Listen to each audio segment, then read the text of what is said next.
भाई सीताराम जी और शिक्षा विभाग से जुड़े हुए बहन संगीता जी,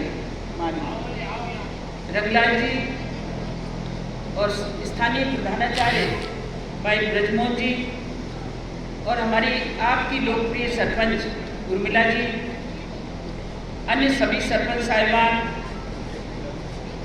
बहनें, बेटियां, भाइयों और बुजुर्गों, आज जो काम, जिस काम का आपके यहाँ पूर्ण होने के बाद उद्घाटन हो रहा है, वो काम है हमारी बेटियों की शिक्षा।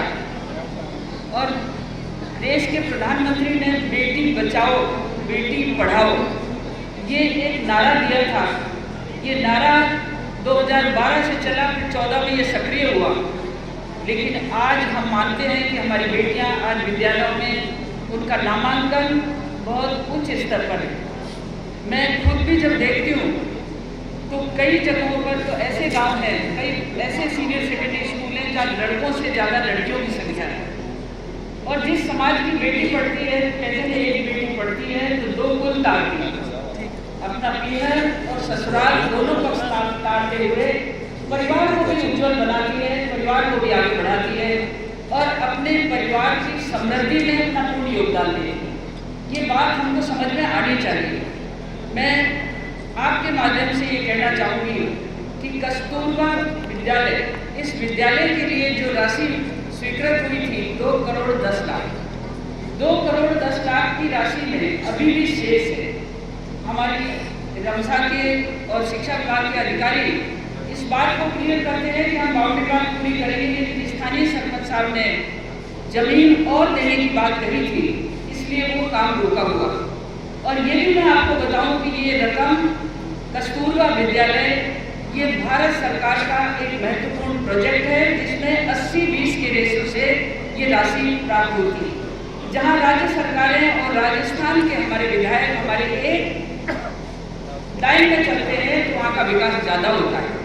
और मैं भाई ब्रजलाल जी को सदैव साधुवाद भी देना चाहती हूँ कि मेरा कोई कार्यक्रम ऐसा नहीं है जिसमें आपका सहयोग मुझे ना मिला हो और मेरा सहयोग आपके साथ अनुबंध ना हो। और यही परंपरा गांव के विकास की धुरी है। और ये परंपरा दुश्मनी, वैमनस्यता और विचारधारा की अनेकता को ध्यान में रखते हुए कभी भी टसल नहीं होना चाहिए।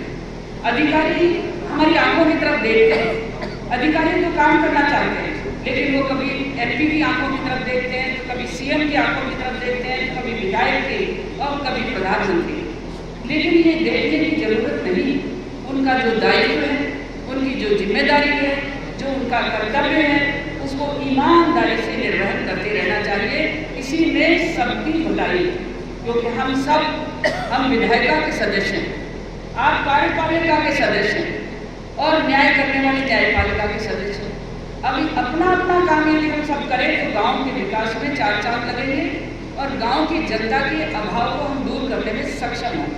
ये मैं सदैव कहती रहती हूँ। और मैं यही कहूँगी बंधुओं से जो आज शिक्षा विभाग में और रमसा का एक ऐसा प्रोजेक्ट जो सर्व शिक्षा अभियान से प्रारंभ हुआ था, 100% पैसा भारत सरकार देती थी और उस पैसे से बिल्डिंग बनना, चाहे प्राइमरी हो, चाहे मिडिल हो, चाहे कोई सीनियर सेकेंडरी हो, जहाँ जहाँ अभाव है वो करने का दायित्व उनका था।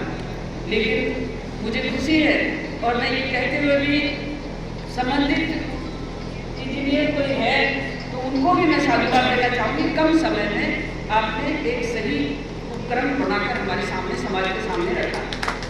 मैं ये भी कहना चाहूँगी कि आज पैसे की कमी नहीं, भारत सरकार ने कमी नहीं। कभी इसको हाईवे, एक्सप्रेस हाईवे देखा क्या आपने, जो आज दिल्ली से मुंबई का, अब यहाँ से यदि अपन दिल्ली जाएंगे तो 1.5 घंटे में पहुँच जाते हैं, 1.5 घंटे।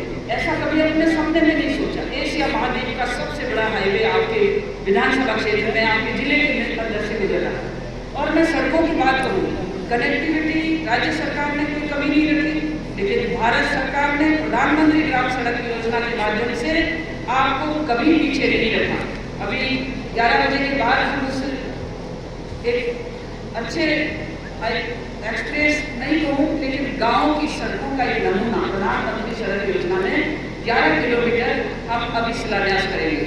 इससे पूर्व मैं सोचती हूँ कि बांदीकुई में सड़कों के अभाव की कोई कमी नहीं छोड़ी, लेकिन फिर भी यदि कहीं रह गए होंगे तो भाई गजराज जी, आपका विधायक और मैं आपकी एमपी दोनों मिलकर के हम आपके अभाव को दूर करेंगे।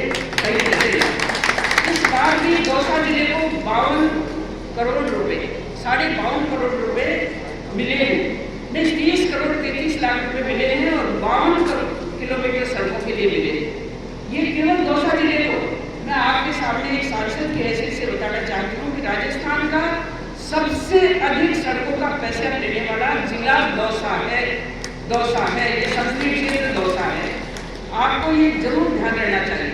आज झांझीरामपुरा, सांवरिया जी और हमारी आवानेरी बावड़ी, इनके लिए भी जो रकम आई है वो 3.5 करोड़, 4 करोड़ की रकम भारत सरकार ने इसके पुनरुत्थान के लिए, इसके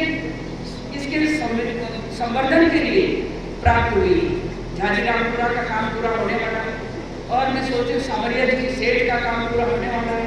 या प्रारंभ मैंने अपनी भाई साहब खटाना जी से कहा है कि हम दोनों मिलकर, क्योंकि केंद्र और राज्य ये दोनों इकाइयां मिलकर के विकास की धुरी को बनाती हैं। ऊपर से पैसा आता है, क्रियान्वित राज्य सरकारें करती हैं, तो क्रियान्वित जो राज्य सरकारें सही ढंग से करेगी तो ऊपर के पैसे की कोई कमी नहीं है। मैं बालिका शिक्षा की बात करना चाहती हूँ। ये रक्षा के सभी अधिकारी, शिक्षा विभाग के अधिकारी बैठे आपके पास। प्रारंभ से 2002 में ये योजना मंजूर हुई, जब भी मैं लोकसभा में थी और मैं उस मंत्रालय में भी शामिल थी जहाँ अटल जी ने राज किया। मैं आपको ये बताना चाहती हूँ कि आपने मुझे भेजा, एक पढ़े लिखे को भेजा, खटाना जी को भेजा, एक एक्सपर्ट इंसान इंजीनियर को भेजा, तो निस्संदेह हमारा दिल और दिमाग दोनों पॉजिटिव चले गए। लेकिन नेगेटिव कौन चलता है? नेगेटिव हम गाँव वाले चल पड़े कि तेरी मेरी उसमें मत उलझो। आपने वोट दे दिया, एमपी बना दिया, आपने वोट दे दिया, प्रधान बना दिया, आपने वोट दे दिया, सरपंच बना दिया। अब सरपंच में एक ही जीतेगा, 2-4 हार गए होंगे, वो सरपंचों को काम नहीं करने देते। ये इस तरह की शैली, इस तरह की विचारधारा गाँव जब बदलेगा तभी हमारा चौमुखी विकास संभव है। तो मैं आपको इतना ही कहना चाहूँगी कि आज जो विद्यालय हमें मिला है ये हमारी 100 बालिकाओं के लिए है, लेकिन यदि और बालिकाएं भी इसमें आएंगी तो 10 बालिकाओं के लिए तो और अधिक परमिशन मिल सकती है। तो मैं आपको ये कहना चाहूँगी कि बेटियाँ पढ़ें और हमारी बेटियाँ पढ़कर आत्मनिर्भर बने। और ये दहेज जैसे काले कानून को मैं सोचती हूँ कहीं ना कहीं चेंज करने की जरूरत है। और साथ ही साथ आत्मनिर्भर भारत बनाने के लिए स्वयं काम करने की, स्वयं रोजगार करने की ओर भी हमें बढ़ना है। अब मैं माता बहनों के दर्द को जानती हूँ, ये आई ही केवल पानी के लिए। मैं आपको सबको कहना चाहती हूँ कि जल जीवन मिशन 2017 में शुरू हुआ और शुरू होते ही 2700 करोड़ रुपया भारत सरकार ने जल जीवन मिशन का राजस्थान सरकार को दिया और उसी में उतना ही पैसा, ये जल जीवन मिशन 50-50 आधा भारत सरकार देती है, आधा राजस्थान राज्य सरकार मिलाती है।